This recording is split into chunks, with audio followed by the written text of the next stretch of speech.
Hello students, today I'll start with the next part of P block elements from class 12 syllabus. I have already started with the group 15 elements. Today I'll just speak about the chemical properties of group 15 elements. Okay, so the first type of compounds which has to be mentioned is hydrides. I'll start with hydrides and complete hydrides in this video. Okay, so let's start with hydrides.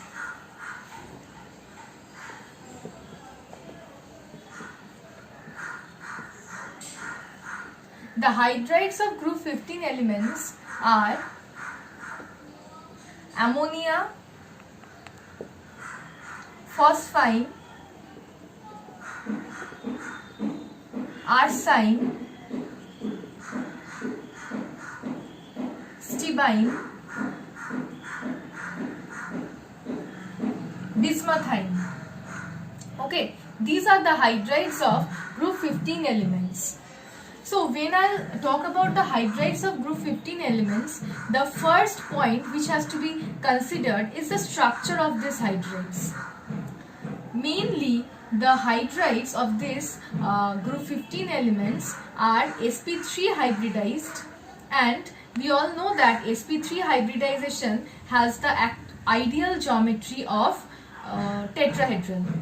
So it is said that they all have sp3 hybridization and they have the ideal structure. I am not telling about the actual structure. Means for tetrahedral geometry the ideal structure was sp3 hybridization the ideal structure was tetrahedral. Now I'll come to the actual structure, the how the structure is formed and all these things. Okay, so I'll just start with the structure of ammonia.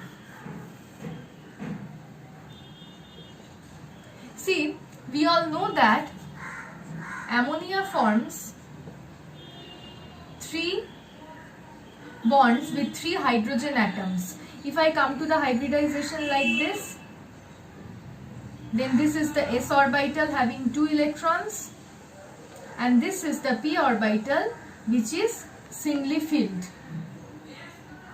This is nitrogen in ground state. Okay, when I talk about nitrogen in ammonia, then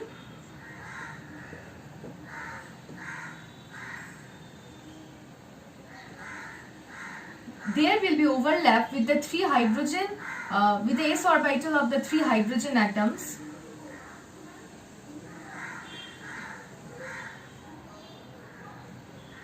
And there will be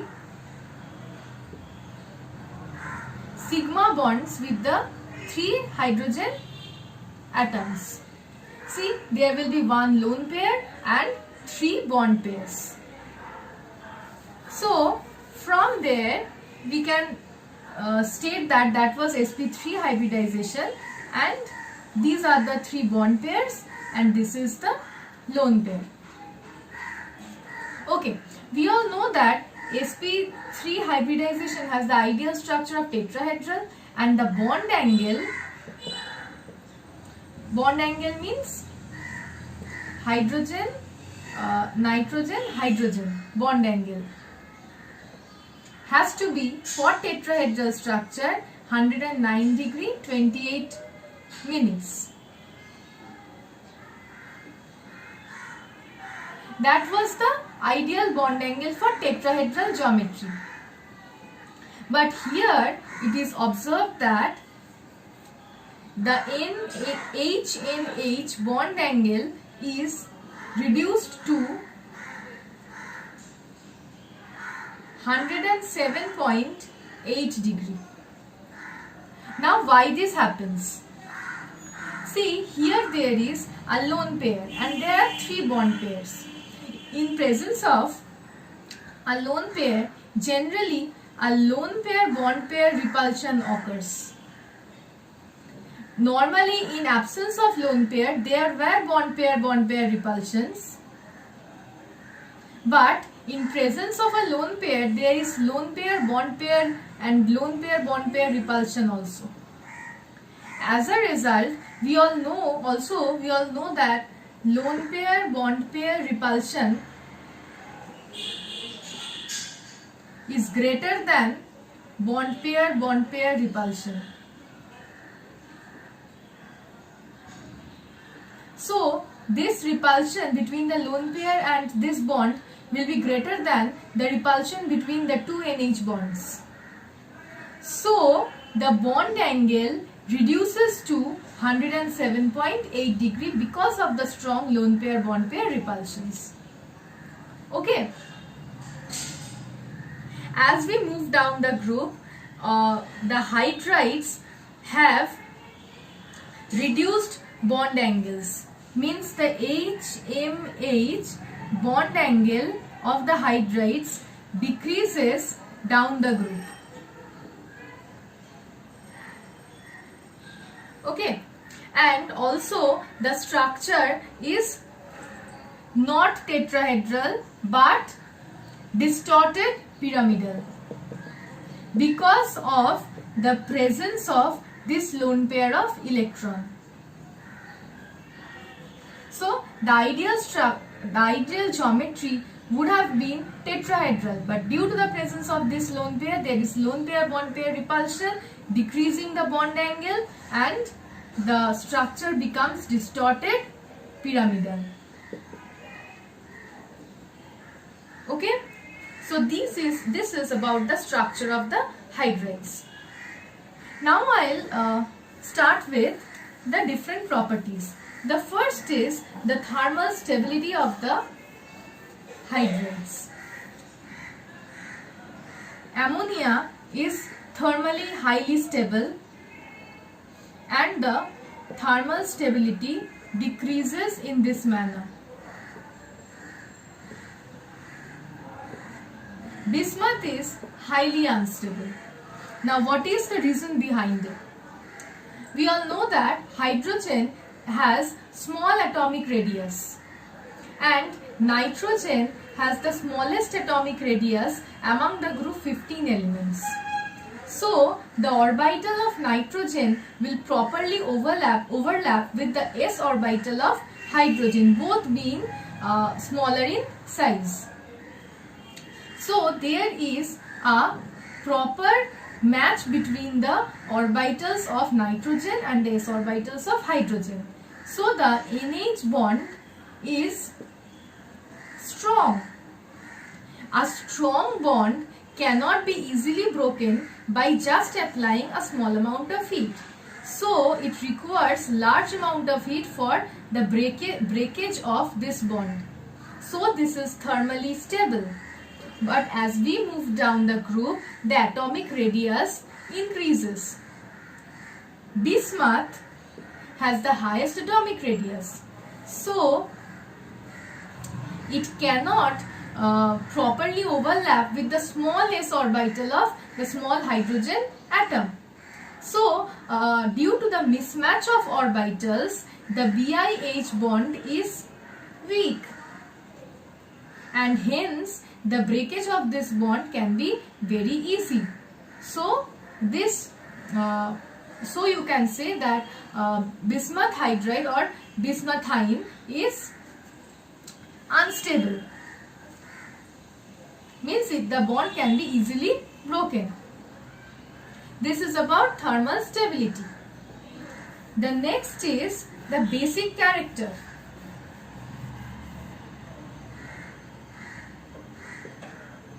Basic character of ammonia is highest, and again the basic character also decreases down the group.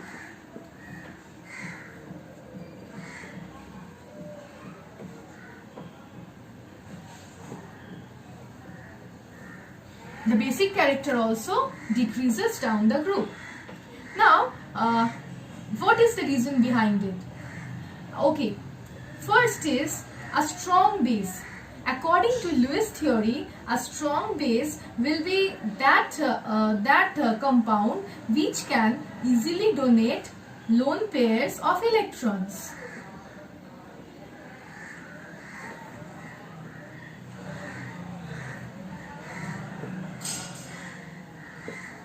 Okay, so nitrogen is smaller in size. So in all the elements of group 15, in all the hydrides, there is one lone pair on the central atom.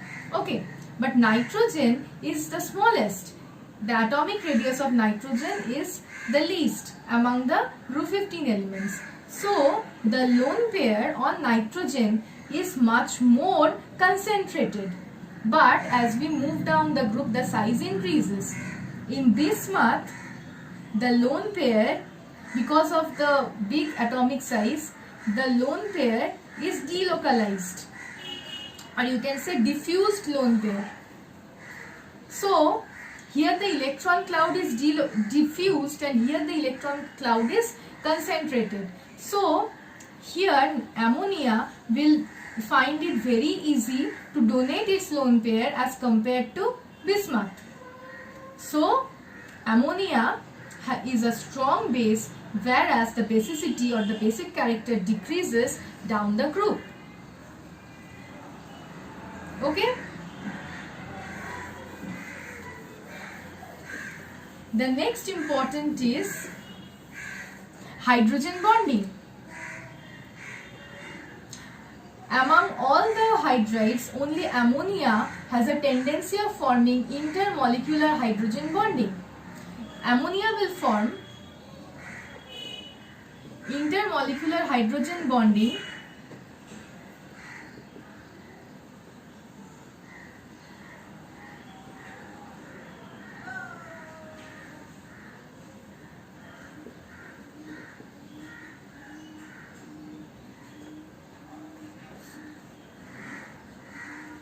with either other ammonia molecules or with water molecules. So ammonia will form hydrogen bonding with either other ammonia molecule. Here it continues. Okay, the network continues. I am not showing it on the board entirely. Ammonia forms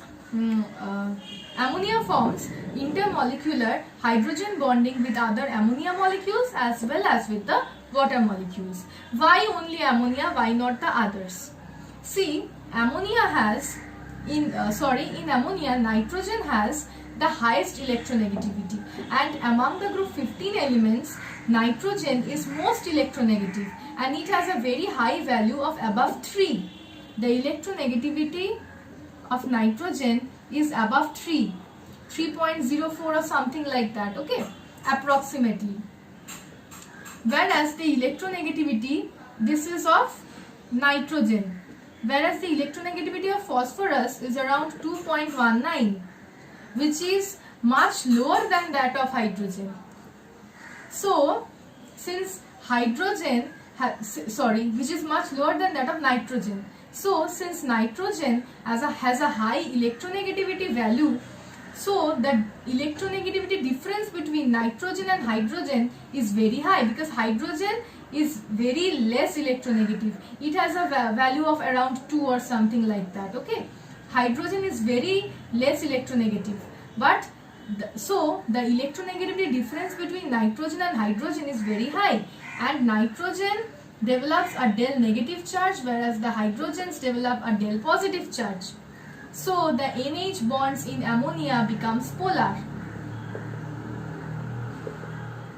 Due to the polar NH bonds in ammonia, it can easily form intermolecular hydrogen bonding with other ammonia molecules as well as with the polar water molecules.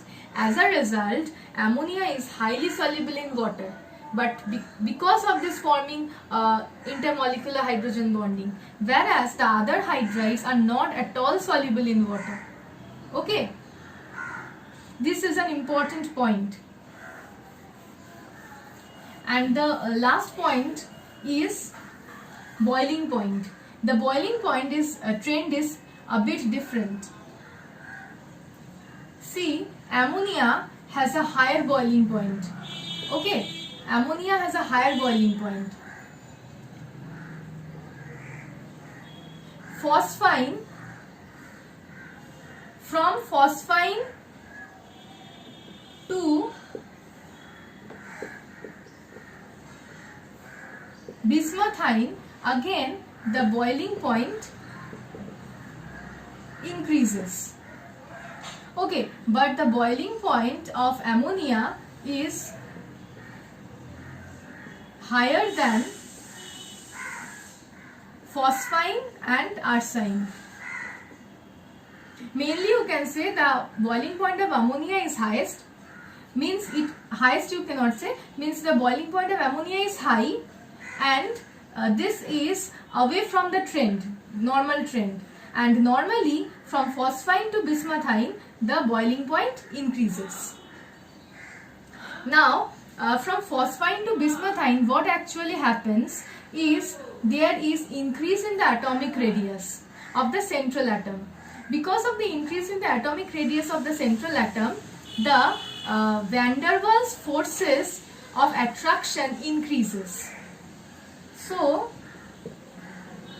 the van der Waals forces of attraction increases because of the increase in the size. Because since the van der Waals force of attraction increases, it becomes difficult to, or you can say a higher temperature is required to break these forces. So as we move down the group, the boiling point increases.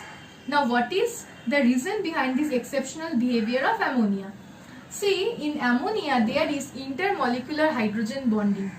So apart from the van der Waals forces, though because of the smaller size of ammonia the van der Waals force of attraction is weak in ammonia, but due to the presence of the intermolecular hydrogen bonding, the boiling point in ammonia is high, because apart from breaking the van der Waals forces of attraction, the another means a higher temperature is required to even break the hydrogen bonding between the ammonia molecules. So ammonia has high boiling point, whereas this follows the normal trend.